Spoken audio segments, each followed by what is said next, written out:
Hallo, guten Tag, mein Name ist Thomas Fuchs. Ich bin einer von den Kinderärzten hier im Bürgerhospital. Herzlichen Glückwunsch zur Geburt Ihres Kindes oder zur Geburt Ihrer Kinder. Mein Name ist Helen Strohmiedl. Ich bin Kinderärztin und Neonatologin hier im Bürgerhospital und heute steht bei Ihrem Kind die U2 an. Nach der Geburt hat bereits die U1 bei Ihrem Kind als erste Untersuchung stattgefunden. Und wenn Sie dann nach Hause gehen, müssten Sie sich bald darum kümmern, einen Kinderarzt für Ihr Kind zu finden, denn in der 4. bis 5. Lebenswoche findet die U3 beim niedergelassenen Kinderarzt statt. Dazu sollten Sie bald einen Termin vereinbaren. Die Vorsorgeuntersuchungen werden in das sogenannte U-Heft oder auch gelbes Heft eingetragen. Und bitte bringen Sie es zu allen Arztbesuchen auch immer mit. Ich spreche mit Ihnen heute über die U2. Das ist die zweite Untersuchung, die Ihr Kind hat nach der Geburt. Die erste sehr ausführliche Untersuchung, um zu prüfen, wie sich Ihr Kind nach der Umstellung des Lebensraumes jetzt an die neue Umgebung angepasst hat. Dazu untersuche ich Ihr Kind von oben bis unten und im Vorfeld klären wir aber noch ein paar Fragen. Gibt es in Ihrer Familie angeborene Erkrankungen, die die inneren Organe betreffen, wie zum Beispiel ein Herzfehler, ein Loch im Herz, Zysten, Nieren? Musste eines der beiden Elternteile oder ein eventuell vorhandenes älteres Geschwisterkind eine Spreizhose oder ein Beckengips als Baby tragen? Gab es in der Schwangerschaft Auffälligkeiten mit Ihrem Baby, insbesondere bei den Ultraschalluntersuchungen? Wichtig ist auch, wie war der Verlauf der Schwangerschaft? Haben Sie nur die Routineuntersuchungen wahrgenommen oder mussten Sie häufiger zu Vorsorgeuntersuchungen gehen? Haben Sie besondere Medikamente eingenommen, andere als zum Beispiel Eisen oder Vitamine? Und hatten Sie stationäre Aufenthalte während Ihrer Schwangerschaft? Zu der U2 gehören außerdem noch einige Screening-Maßnahmen, die bei Ihrem Baby bereits durchgeführt wurden. Zum einen wurde die Pulsoximetrie-Untersuchung durchgeführt. Dabei misst man die Sauerstoffsättigung am Fuß Ihres Kindes. Das dient zum Ausschluss angeborener Herzfehler. Außerdem wurde bei Ihrem Baby bereits der Hörtest durchgeführt. Nach den Screening-Untersuchungen erfahren Sie beim Pulsoximetrie-Screening und auch beim Hörscreening unmittelbar, ob alles mit Ihrem Kind in Ordnung ist. Falls nicht, helfen wir Ihnen im Anschluss, wie weiter vorzugehen ist. Außerdem haben wir bei Ihrem Baby das sogenannte Stoffwechselscreening abgenommen. Das ist dieser Fersenbluttest auf angeborene Stoffwechselerkrankungen, wie zum Beispiel eine angeborene Schilddrüsenunterfunktion. Das Stoffwechselscreening ist in den allermeisten Fällen vollkommen, also auch unauffällig. Sollte da eine Kontrolle notwendig sein, würden wir Sie informieren. Entweder rufen wir Sie an oder wir schicken einen Brief.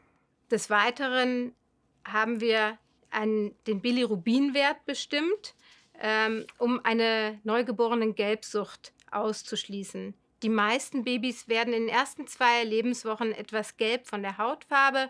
Das ist völlig normal. Dieser Wert darf jedoch nicht zu sehr ansteigen. Das sehen Sie daran, dass Ihr Kind deutlich gelber wird und auch meistens schlapper wird und schlechter trinkt. In diesem Fall müssten Sie zum Kinderarzt gehen. Im Rahmen der ersten Vorsorgeuntersuchungen U1, U2 und U3 erhalten die Kinder in allen Kliniken in Deutschland eine Gabe von Vitamin K. Das ist ein Vitamin, das die Blutgerinnung unterstützt. Des Weiteren erhalten alle Neugeborenen nach der ersten Lebenswoche Vitamin D. Neugeborene und Säuglinge haben eine sehr empfindliche und verletzliche Haut. Deswegen sollten Sie Ihr Kind im ersten Lebensjahr nicht längerfristig direkter Sonneneinstrahlung aussetzen, da das Vitamin D in der Haut durch Sonneneinstrahlung gebildet wird, ist es sinnvoll, im ersten Lebensjahr täglich eine definierte Menge Vitamin D zu geben.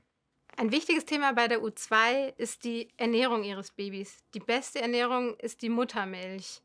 Es kann aber auch Situationen geben, bei denen Ihr Baby zugefüttert werden muss mit Formularnahrung.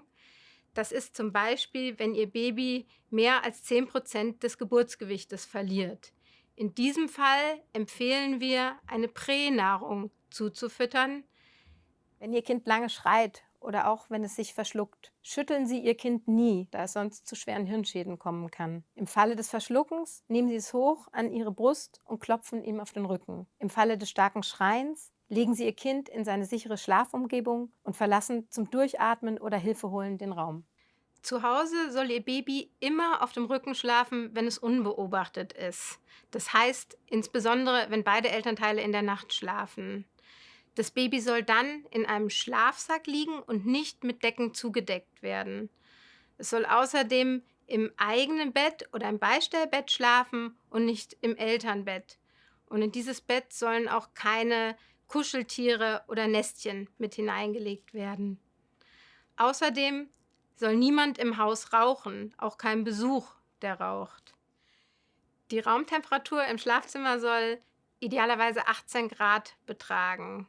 Die normale Körpertemperatur, die Sie im Po des Kindes messen, soll immer zwischen 36,5 und 37,5 Grad liegen. Wenn die Temperatur außerhalb des Normbereichs liegt, sollten Sie in den ersten 3 Lebensmonaten Ihres Kindes immer direkt zum Kinderarzt oder zum ärztlichen Bereitschaftsdienst gehen. Gehen Sie auch zum Arzt, wenn der Stuhl Ihres Neugeborenen ungewöhnlich hell oder entfärbt ist. Hierzu liegt diese Stuhlfarbkarte im U-Heft Ihres Kindes. In Notfällen gehen Sie in eine Klinik mit angegliederter Kinderklinik. Hier in Frankfurt das Clementine Kinderhospital, die Uniklinik Frankfurt oder das Klinikum Höchst. Ansprechpartner nach der Entlassung nach Hause sind Ihr Kinderarzt und Ihre nachsorgende Hebamme. Wir wünschen Ihnen alles Gute für Sie und Ihre Familie. Und ja, einen guten Start in die neue Familienkonstellation.